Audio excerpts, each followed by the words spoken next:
Good evening and welcome to Brishan Redot.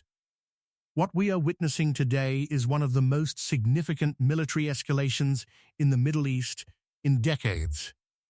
In the early hours of this morning, Israel, acting in coordination with the United States, launched a preemptive strike against Iran. The scale and timing of the operation have drawn comparisons to some of the most consequential surprise offensives in modern history. Iranian retaliation has already begun. At least one Iranian missile has struck a U.S. base in Bahrain, underscoring just how rapidly this situation is unfolding. The region is now on a knife edge. Former President Donald Trump released an 8-minute video statement in which he vowed to dismantle Iran's nuclear program, destroy its missile capabilities, and neutralize its air force and navy. He went further, suggesting that the ultimate objective of sustained strikes would be regime change. In a direct appeal to the Iranian people, he urged them to seize what he described as a historic opportunity to take control of their government. The timing of the initial strikes was deliberate. They were launched in the morning hours, a calculated attempt to catch Iranian forces off guard. Intelligence assessments suggested that Iranian units and their commanders, having returned from overnight dispersal positions to their standard bases, would be more exposed during daylight. By all available reports, approximately 30 verified military targets have already been hit, primarily assets linked to Iran's Islamic Revolutionary Guard Corps. These targets included the IRGC's intelligence headquarters in Tehran, multiple command centers, ballistic missile launch platforms, and drone bases. Large explosions have been reported across several strategic cities, including Tehran, Qom, Isfahan, Kermanshah, Karaj, and Karamabad. Initial reports indicate that numerous senior IRG officers and members of the elite Quds force have been killed, alongside hundreds of guards. Analysts suggest this may amount to a comprehensive decapitation strike reminiscent of operations conducted last year. Notably, the regular Iranian army, the Artesh, appears to have been deliberately spared. The strikes were narrowly focused. Missile infrastructure, drone facilities, reconnaissance systems, and air defense installations were targeted. Nuclear facilities and civilian sites were reportedly avoided.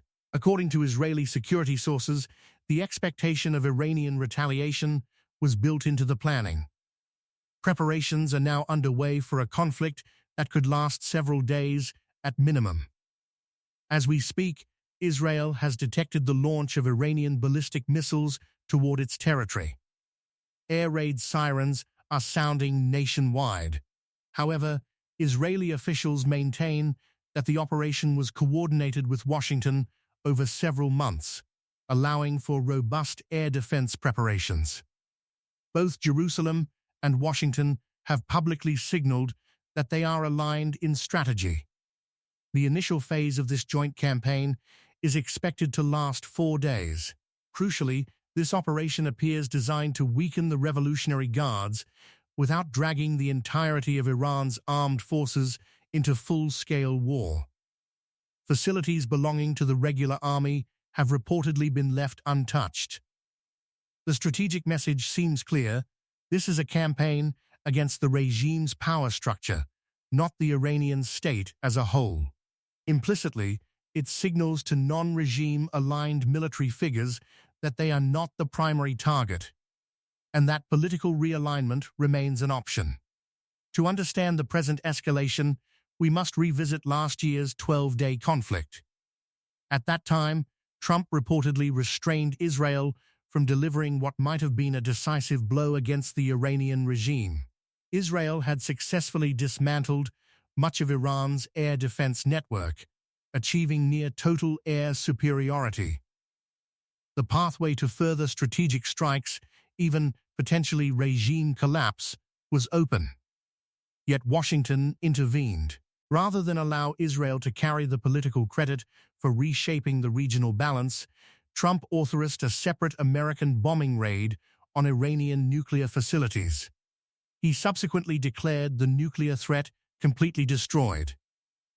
However, serious doubts persisted regarding the long-term effectiveness of that operation and whether enriched material had in fact been eliminated. If that mission had been as conclusive as claimed, one must ask why renewed strikes are now deemed necessary to avert an imminent nuclear threat.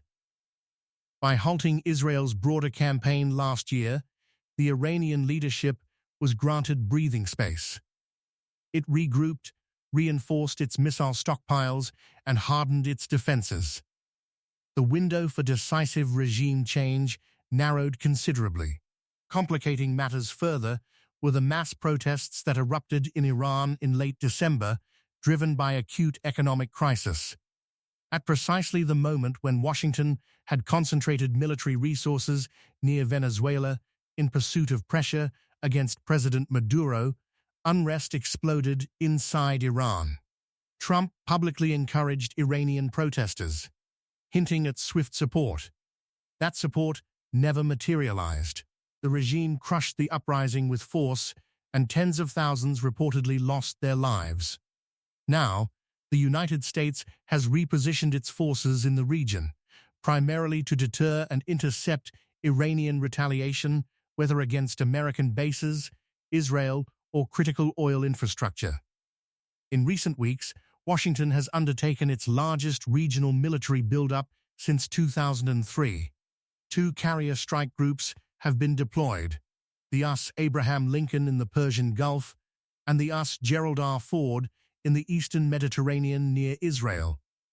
They are escorted by between 13 and 16 Aegis-equipped destroyers and cruisers armed with SM-3 and SM-6 missile defense systems, designed specifically to counter ballistic missile threats.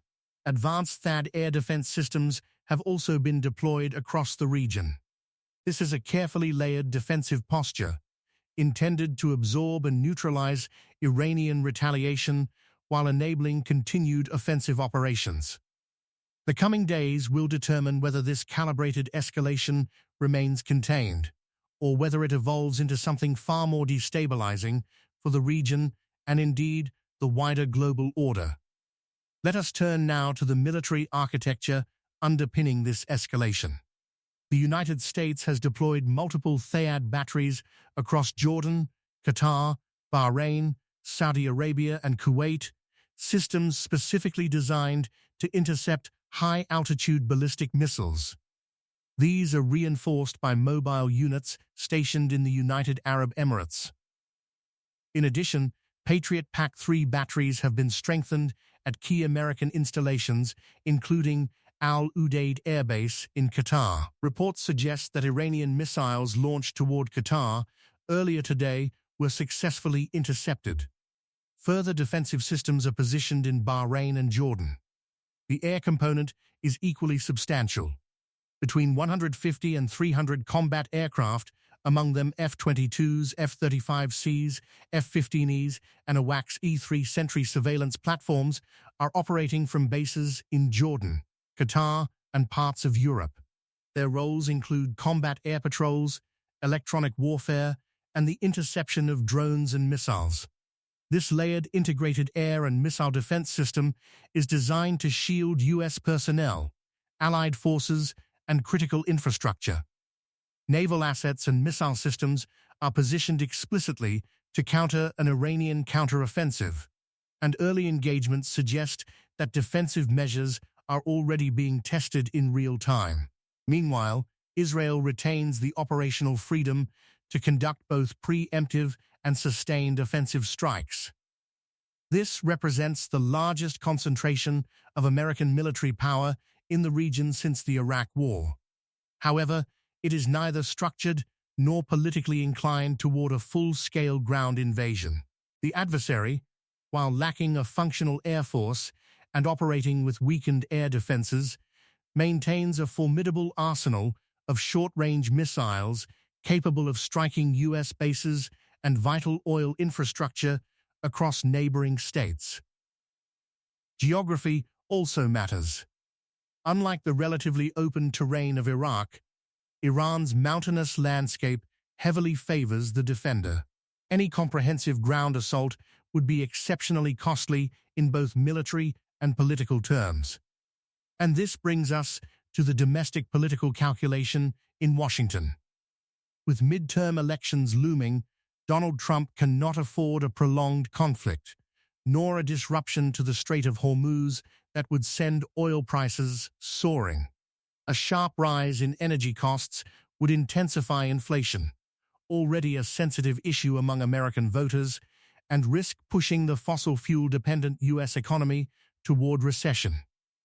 Yet, paradoxically, a swift and highly visible victory against Iran could provide the electoral momentum his party needs to retain its majority in Congress and avoid reducing him to a lame duck president.